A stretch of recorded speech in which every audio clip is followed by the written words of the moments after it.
The 6 conservative commentators, some of whom were being paid $100,000 4 times a month Yes. to post 4 videos. Yes. That's $100,000 per video, plus signing Good bonuses. maths. Yep. Claim that they are victims in all of this, that they didn't understand where the money was coming from. They were told there was a front figure called Edouard Gregorian, who was supposed to be a Belgian businessman. Yes. And they Googled Edouard Gregorian, who seems to spell his name different ways in different places. And for a international financier, has a very thin presence on the internet. And the thing that they were most worried about Edouard Gregorian was that he mentioned social justice once on his CV. So how do we know that they had these concerns? Would they talk to each other? Well, they talked to the founders and said, who is this guy exactly? And is he woke? This is the only thing that they were worried about. Right. Not why does he want to pay us this absurd amount of money to produce videos, which were getting very poor traffic and keep it coming. Yeah. Okay, gotcha. All right. Yeah. And I should just say as well that I think something that hasn't been explained well, so I just want to make sure people understand this, is that this wasn't these like Tim Pool wasn't being paid to make some video and to put it on YouTube. Tim Pool was being paid to make videos that are on the Tenet site. That's right. To attract people to the Tenet site. And that's where all the good Russian shit is, right there. So he's like a honeypot.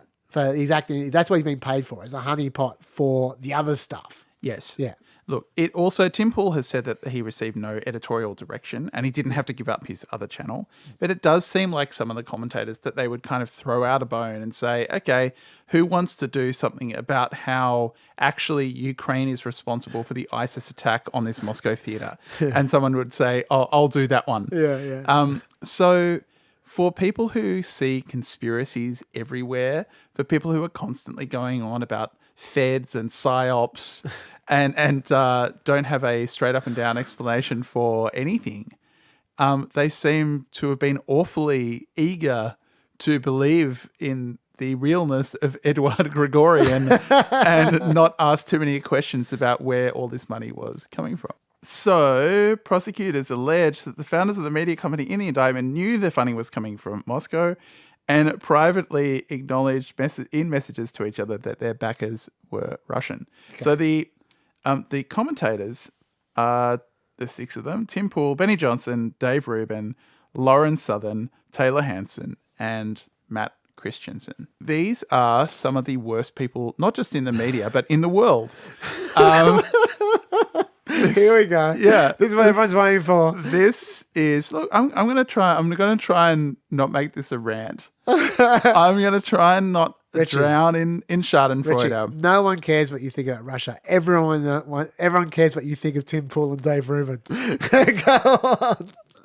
After all this relentless critique of media standards, these people turn out to be the lowest kind of empty shill for anyone who is willing to pay them. Dude, I don't know how many of these people you watch. I watch a lot of bits and pieces of these people. They, like, not just these guys, but you know, the inverted commas comedy guys who are adjacent to them. Like, they've spent the last 6 months pushing tobacco gum. All of them. Mm-hmm. All of them. Yes. Like, they will take money for anything. Yeah, absolutely. Yeah.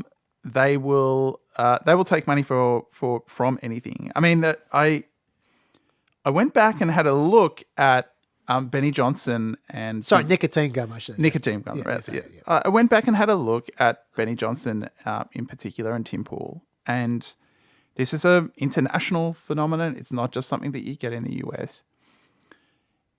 This kind of so-called heterodox media is a last chance saloon for people who have done things to get kicked out of any media with any ethical standards whatsoever. Of course, Benny Johnson, best known as being fired from BuzzFeed for plagiarism. That's right. And not just plagiarism, but repeat acts of plagiarism. Yes. That he was then fired for complained that he was fired for it and said he was unfairly singled out, and then went to work for another conservative sort of content creation farm where he was also fired for plagiarism. He seems to be a compulsive plagiarist. Yes. Not only is that the case with him, but there is a prominent or semi-prominent conservative commentator in Australia, and exactly the same thing happened with him.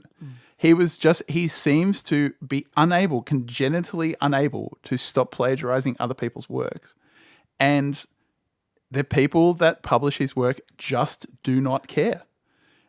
This is what happens when you wind up at the bottom, right? Yes. I went and had a look at Ben Smith's book. Am I allowed to read a little bit of a book on PEP? Look, yeah. Seeing its video influences, which started this problem in the first place, I'm going to read out of an old-fashioned book. Why not? We're literate sorts. So this is it's probably going to be a Hemingway score of grade 3 though. So this is Ben Smith's book about BuzzFeed, which is called Traffic, right? And he meets Benny Johnson when he decides to give Benny Johnson a job at BuzzFeed, where someone describes him as the douchiest douchebag they've ever met in their entire life. But so his idea was that Benny could be the David Brooks or George Will of the meme generation, a bridge between Bud Flea's reflexive progressivism and the other half of the country, and a check on our own biases, right? Surprisingly pre.com way of thinking, right? Yes. You have a conservative, even though you're the liberal New York Times, you have a conservative columnist, right? Yeah. And Ben Smith makes a compelling realization about this. Yes. Which is, after it all blew up, though, I realized that I had the whole idea backward.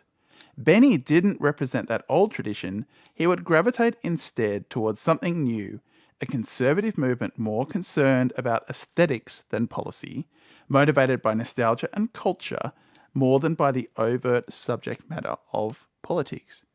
So when you wind up with a kind of human meme who doesn't actually believe in anything at all apart from clicks, you're going to wind up working for the highest bidder. And that's what's happened.